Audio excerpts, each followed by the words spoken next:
منہ کی صفائی کے لیے مسواک بہترین ذریعہ ہے۔ مسواک نہ صرف منہ کے تمام حصوں یعنی دانت، زبان، حلق، گلا، سانس کی نالی اور خوراک کی نالی کے ابتدائی حصوں کے امراض کے لیے بے حد مفید علاج ہے، بلکہ ثواب کا ذریعہ بھی ہے۔ رسول اللہ صلی اللہ علیہ وسلم کا ارشاد ہے، مسواک منہ کی پاکیزگی اور رب کی رضامندی کا ذریعہ ہے۔ یعنی جو شخص اپنے رب کو راضی کرنا چاہے وہ اس نیت سے مسواک کرے۔ آپ چاہتے ہیں کہ اللہ راضی ہو آپ سے؟ ہم و غم ہے یہ، تو اس کے لیے کچھ ایکشن ضروری ہیں۔ انہی ایکشنز میں ایک یہ ہے مسواک۔ اکثر لوگوں کو مسواک کرنا بڑا ہی مشکل کام لگتا ہے کیونکہ بچپن سے کیا نہیں نا، طریقہ ہی نہیں سیکھا۔ میں سمجھتی ہوں کہ جب بچوں کے دانت آ رہے ہوں، بہت چھوٹے بچے، تو وہ کیا کرتے ہیں، ہر چیز چیو کرتے ہیں۔ اگر آپ ان کو نرم مسواک پکڑا دیں، کیونکہ میری ایک بیٹی نے ایکسپیرینس کیا ہے، بہت چھوٹے بچوں کو نرم مسواک پکڑائیں، ان کو اتنی عادت ہے مسواک کرنے کی اور اتنی خوشی سے وہ اس کو چیو کر رہے ہوتے ہیں کیونکہ اس کے اندر سے جو کیمیکل نکلتا بھی ہے، جو اس کا لکوڈ ہوتا ہے، وہ ہارمفل نہیں ہوتا۔ ورنہ تو بچے پین منہ میں لے رہے ہیں اور کوئی گندی چیزیں منہ میں ڈال لیتے ہیں، لیکن یہاں پر عام طور پر سخت مسواک ملتے ہیں، ان کو نرم کر کے بھی بچوں کو دیا جا سکتا ہے۔ شروع میں ان کو نہیں استعمال کرنا آتا، لیکن پھر کچھ عرصے کے بعد وہ شروع ہو جاتے ہیں، خصوصاً اگر بڑے سامنے کر رہے ہیں۔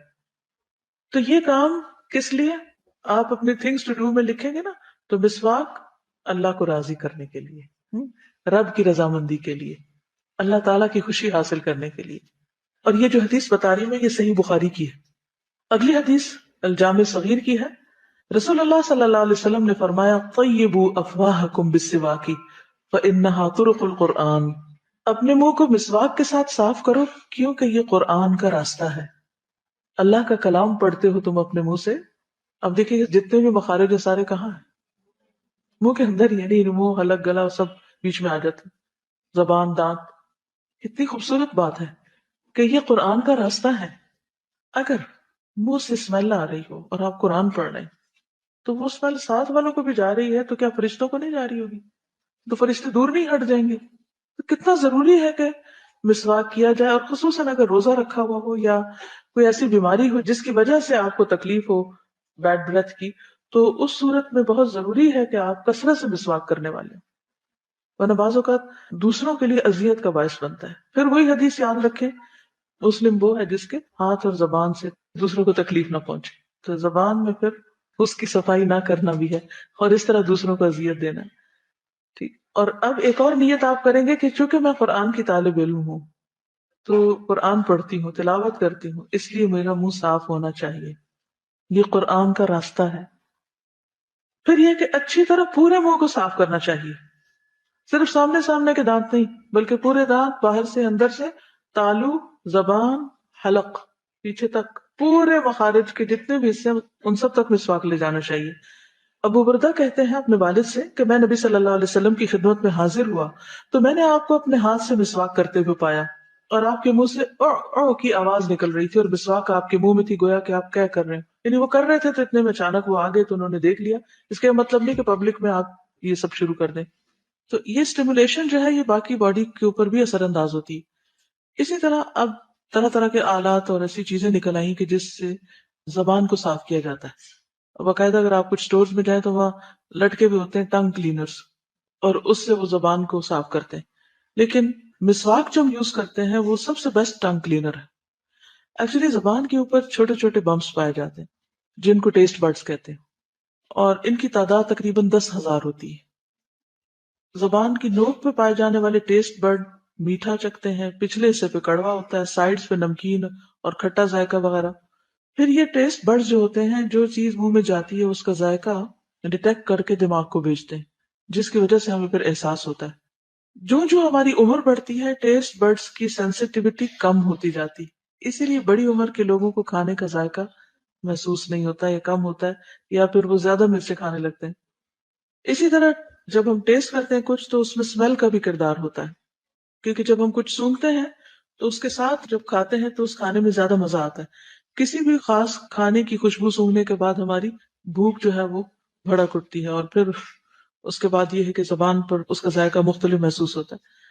اب ہوتا یہ ہے کہ جب ہم کھانا کھاتے ہیں تو بعض اوقات کھانے کے کچھ ذرات جو ہے وہ زبان پر چپک جاتے ہیں، ٹھیک ہے، اس کی وجہ سے پھر بعض اوقات ذائقہ بھی خراب ہونے لگتا ہے۔ وہ لوگ جو بہت زیادہ کھانے پینے کے عادی ہوتے ہیں، ان کے بھی ٹیسٹ برڈز آہستہ آہستہ خراب ہونے لگتے ہیں، پھر اس کے لیے مزید اور کھانے کھاتے ہیں اور مزید اس میں نئی ویرائٹی لانے کی کوشش کرتے ہیں، لیکن ہر تھوڑے عرصے کے بعد پھر زبان اس کی اس طرح عادی ہو جاتی ہے کہ وہ ٹیسٹ بھی ختم ہو جاتا ہے۔ لیکن اصل چیز یہ ہے کہ کوئی بھی چیز اگر زبان کو چپکی رہ جاتی اور کچھ ذرات کھانے کے دانتوں میں چپکے رہ جاتے ہیں، تو ان سب کی وجہ سے منہ کے اندر ایسے بیکٹیریا پرورش پاتے ہیں کہ جس کے بعد اگر آپ کوئی چیز کھاتے ہیں بغیر کلی کیے یا منہ صاف کیے، تو وہ آپ کی زبان سے معدے تک چلے جاتے ہیں، جو آپ کے لیے بیماری کا باعث بنتے ہیں۔ اس لیے بہت ضروری ہے کہ انسان جب مسواک کرے تو اس کے ساتھ ساتھ ایک دفعہ مسواک کو زبان پر بھی پھیرے۔ بہت سے لوگوں کو اس کا پتہ نہیں ہوتا، یہ اس کی عادت نہیں ہوتی، بعض لوگوں کی زبان پر تو باقاعدہ سفید لیئر جمی ہوئی ہوتی، اور وہ بات کرتے ہیں تو تب بھی وہ پوری لیئر نظر آ رہی ہوتی ہے، جو دوسروں کے لیے بھی ایک تکلیف کا باعث بنتی۔ تو چونکہ ایک بیماری بھی ہے، اس کا علاج بھی ہونا چاہیے، لیکن جو علاج آپ کے اپنے ہاتھ میں ہے وہ ہے مسواک کا صحیح استعمال۔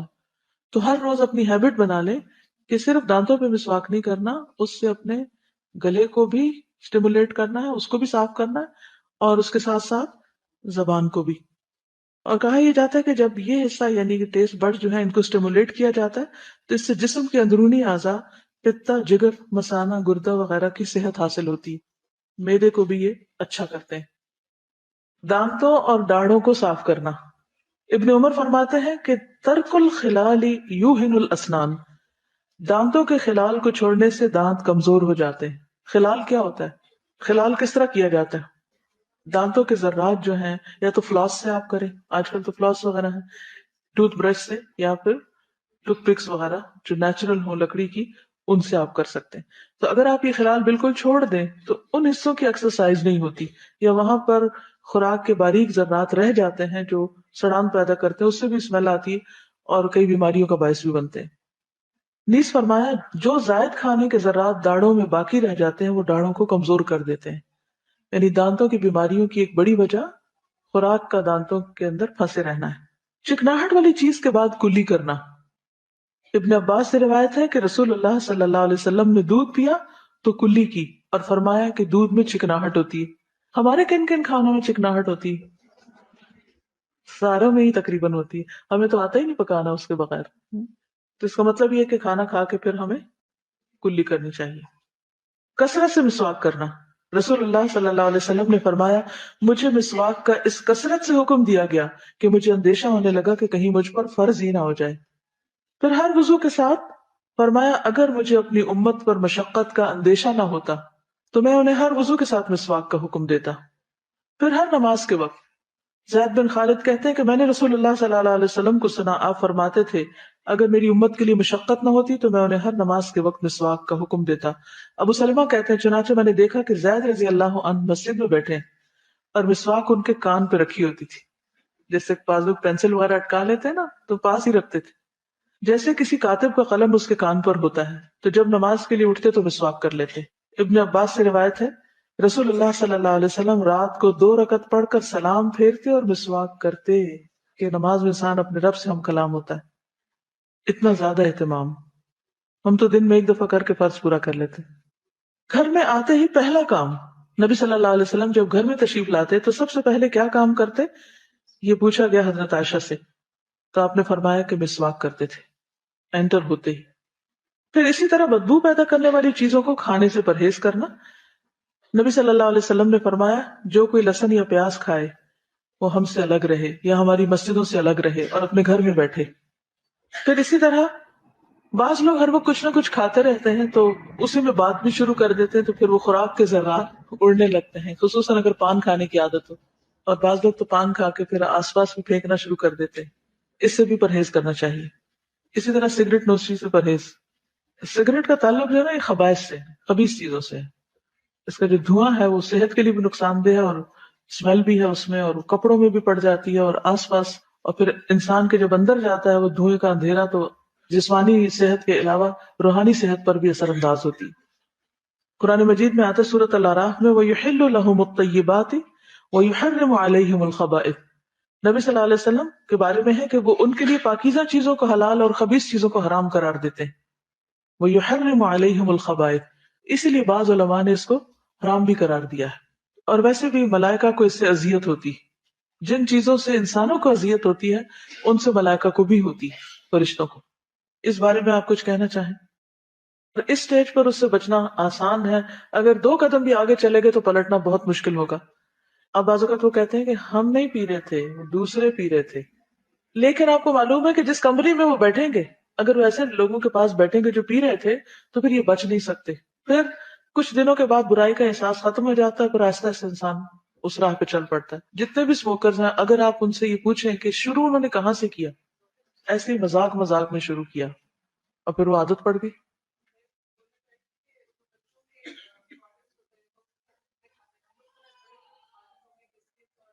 جی، کیونکہ بعض کیمیکل جو ہیں وہ باڈی کے اندر جا کر بہت سے سائیکولوجیکل پرابلمس کا بھی سبب بنتے ہیں. بعض بچے بہت ہائپر ہو جاتے ہیں، تو ایسے فلیورز کے اندر بعض ایسے ایجنٹس ہوتے ہیں فوڈ کے جو حقیقت میں نقصان دہ.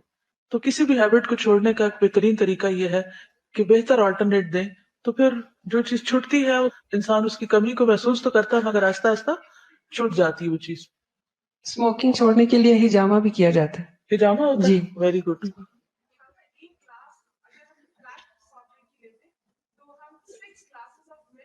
لوز کرتے ہیں، اگر 1 گلاس ہم بلیک سافٹ ڈرنک یوز کرتے ہیں تو 6 گلاسز کے دودھ برابر کیلشیم باڈی سے لوز کر جاتے ہیں.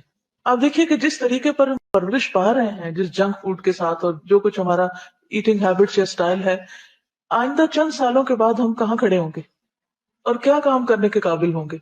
ایک دفعہ زندگی ملی ہے اور اللہ نے اپنی عبادت کے لیے پیدا کیا تو وہ عبادت ہی نہیں ہو پائے گی صحیح طور پر، تو پھر کیا فائدہ. قیامت کی نشانیوں میں سے ایک یہ بھی تھی نا کہ بدترین لوگ وہ ہوں گے جن پہ قیامت آئے گی اور وہ رنگا رنگ مشروب پینے والے ہوں گے. یس، وہ نشہ ہو جاتا ہے نا، جیسے سگریٹ میں ہوتی ہے جیسے، تو اسی طرح پھر چائے پیپسی پھر ایکسیسو ہو جاتا ہے. مجھے ایکچولی 2 باتیں شیئر کرنی ہے. ایک یہ سارے جو بلیک ڈرنکس ہوتے ہیں نا، ان کے ساتھ ایک ریسرچ ہوا تھا کہ ان کو اگر WC میں بندہ ڈالے اور فلش کرے تو ان میں وہی پروڈکٹس یوز ہوتے ہیں جو کہ ٹوائلٹ کلینر میں یوز ہوتا ہے. کلینر ان سے WC صاف ہو جاتا ہے. اور دوسری بات جو شیشے کی کرنی تھی مجھے یہ ہے کہ شیشے میں جو ٹبیکو ڈالا جاتا ہے وہ بالکل را فارم میں ہوتا ہے، تو وہ 10 ٹائمز آئی تھنک زیادہ بندے کو ڈیمیج پہنچاتا ہے، کیونکہ جو سگریٹس میں ہوتا ہے وہ تو پھر بھی تھوڑا سا ریفائنڈ فارم میں ہوتا ہے، لیکن شیشے میں بالکل را فارم میں ہوتا ہے وہ. جی.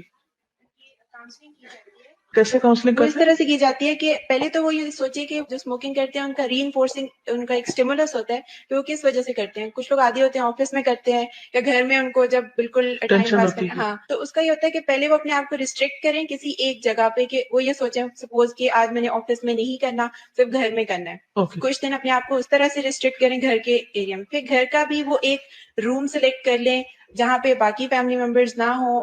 مطلب اس طرح سے ان کے مائنڈ میں ایک سائیکولوجیکل اسٹیمولس آئے تھوڑا گا. تھوڑا ہاں، ریڈیوس اپنے آپ کو کرتے نیرو کرتے. کرتے جائیں، اپنا Good. جو بھی وہ ایجنٹ ہے اس کو نیرو کرتے جائیں، اور پھر یہ سوچیں کہ میں نے گھر والوں کے سامنے اس کو نہیں کرنا. تو اس سے آٹومیٹیکلی ان کے مائنڈ میں آئے گا کہ یہ کوئی ایسی چیز ہے جو باقیوں کے سامنے اگر میں نہیں کرا تو definitely it's not beneficial to me. اس کے بعد پھر وہ الٹیمیٹلی اپنے آپ کو واش روم میں ریسٹرکٹ کر لے کہ میں نے صرف وہاں پہ کرنا ہے، اور پھر ڈیفینیٹلی وہ اس کو اچھا نہیں لگے گا تو آٹومیٹیکلی وہ چھوڑنے کی طرف اس کو جائے گا.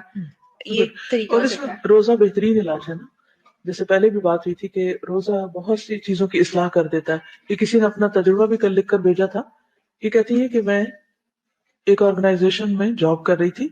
میری جاب ایسی تھی جس میں لوگوں سے ڈیلنگ کرنا تھی، اور وقت کے ساتھ ساتھ وہ بہت زیادہ ہو گیا، یعنی ڈیلنگ. اچھا بولنے کی وجہ سے مجھے اسپوکس پرسن کا کردار نبھانا پڑتا جو میرے دل میں کچھ کھٹکتا، خاص کر CEO اور بورڈ آف ڈائریکٹرز کے ساتھ میٹنگ میں بار بار ان کی طرف دیکھنا پڑتا، کیونکہ مجھے نیچے دیکھ کر بات کرنے کی عادت نہیں تھی اور میں ہمیشہ دوسروں کو دیکھ کر ہی بات کرتی ہوں. باوجود پوری کوشش کے مجھ سے کنٹرول نہیں ہوتا تھا اور میری نگاہیں اٹھ جاتی. اس کے علاوہ پروجیکٹ پریزنٹیشنز، کلائنٹ ڈیلنگز کا کام بھی ہوتا ہے جس پر میرا دل بے قرار رہتا، یعنی کہ میں ٹھیک نہیں کر رہی، اپنے اندر ہی ایک خلش ہوتی. ایک دفعہ مجھے لگا کہ میرے اندر تقویٰ کی بہت کمی ہے، اور اچانک سے میں نے 10 روزوں کی منت مان لی کہ یا اللہ میں 10 روزے لگاتار رکھوں گی اگر مجھے تقویٰ مل جائے. لیکن چونکہ آپ سے یہ بات سنی تھی کہ منت ہم ہمیشہ کام پورا ہونے کے بعد کیوں پوری کرتے ہیں، اس سے پہلے کیوں نہیں کر لیتے، یعنی اسے یہ کیوں کہتے کہ یہ ہو گیا تو پھر میں یہ کروں گی. ہم پہلے ہی کر لیں، صدقہ کرنا تو پہلے کر لیں، روزہ رکھنا تو پہلے ہی رکھ لیں. لہٰذا میں نے دوسرے دن سے روزے رکھنے شروع کر دیے. جون کا مہینہ تھا، دن بہت لمبے تھے، مگر اللہ کی توفیق اور خاص مدد سے 10 روزے پورے کر لیے. جس کے بعد اللہ تعالیٰ نے مجھے لگاتار 2 کورسز کرنے کا موقع دیا. آج میں قرآن کو اپنے ہاتھوں سے لکھ رہی ہوں، جو میرے لیے بہت زیادہ باعث مسرت ہے. خلاصہ یہ ہے کہ روزے سے واقعی نیکیوں کے مواقع ملتے ہیں. خاص طور پر اپنا محاسبہ اور مجاہدہ کرنے کا موقع ملا، جو میرے لیے ایک بہت بڑی نعمت ہے. تو روزہ بہت سی بری عادتوں کو چھڑانے کے لیے ایک بہت ہی کارآمد نسخہ ہے، کیونکہ ہم کچھ چیزیں نہیں چھوڑ سکتے، یہ سمجھتے کہ مر جائیں گے ان کے بغیر. لیکن جب روزے کی شکل میں کسی بھی طرح پابندی لگا کے آپ چھوڑ دیتے تو کچھ دیر تو طبیعت بہت ریئیکٹ کرتی ہے، آپ کا نفس ریئیکٹ کرتا ہے، آپ کی باڈی ریئیکٹ کرتی ہے، آپ کی نیند چلی جاتی ہے، آپ کو بہت سی تکلیف دیکھنی پڑتی جب بھی کسی عادت کو آپ بریک کرتے ہیں. لیکن اس کے بعد آپ دیکھیے کہ پھر آپ آہستہ آہستہ آہستہ نارمل ہونے لگتے ہیں. یہ اللہ کا ایک قانون ہے فطرت میں. آپ دیکھیں بہت سی اس کی مثالیں آپ کو ملیں گی. ویسا پانی جب بوائل ہونے لگتا ہے تو آپ اگر اس کی آگ بجھا دیں تو کیا کرے گا وہ؟ پہلے اس کے ببلز ختم ہوں گے، پھر اس کے اندر ٹھہراؤ آ جائے گا، پھر اس کی گرمی ختم ہونے لگے گی، اور کرتے کرتے کرتے وہ بالکل نارمل ٹیمپریچر ہو جائے گا. انسانی طبیعت بھی ایسے ہی ہے. جس چیز نے آپ کی آگ بھڑکائی ہوئی ہے اس آگ کو بند کر دیں. کچھ دیر کے لیے تو آپ کے اندر وہ بے چینی آئے گی، مگر آہستہ آہستہ ٹھنڈک آنا شروع ہو جائے گی اور آپ ٹھیک ہو جائیں گے. کوئی بھی بری عادت اسی طرح آپ چھوڑ سکتے ہیں کہ شروع میں آپ کو اپنے اوپر پابندی لگانی ہوگی. اور یہ طریقہ انہوں نے بہت اچھا بتایا کہ اپنے آپ کو نیرو ڈاؤن کریں، نہیں اس میں ریسٹرکٹ کرتے کرتے کرتے اپنا دائرہ خود تنگ کر لیں، اور پھر اس کے بعد آپ اس کو لاک کر دیں. جن بوتل میں بند ہو جائے گا. منہ کی صفائی کے لیے مسواک بہترین ذریعہ ہے. مسواک نہ صرف منہ کے تمام حصوں یعنی دانت، زبان، حلق، گلا، سانس کی نالی اور خوراک کی نالی کے ابتدائی حصوں کے امراض کے لیے بے حد مفید علاج ہے، بلکہ ثواب کا ذریعہ بھی ہے. رسول اللہ صلی اللہ علیہ وسلم کا ارشاد ہے، مسواک منہ کی پاکیزگی اور رب کی رضامندی کا ذریعہ ہے. یعنی جو شخص اپنے رب کو راضی کرنا چاہے وہ اس نیت سے مسواک کرے. آپ چاہتے ہیں کہ اللہ راضی ہو آپ سے؟ ہم و غم ہے یہ، تو اس کے لیے کچھ ایکشن ضروری ہیں. انہی ایکشنز میں ایک یہ ہے مسواک.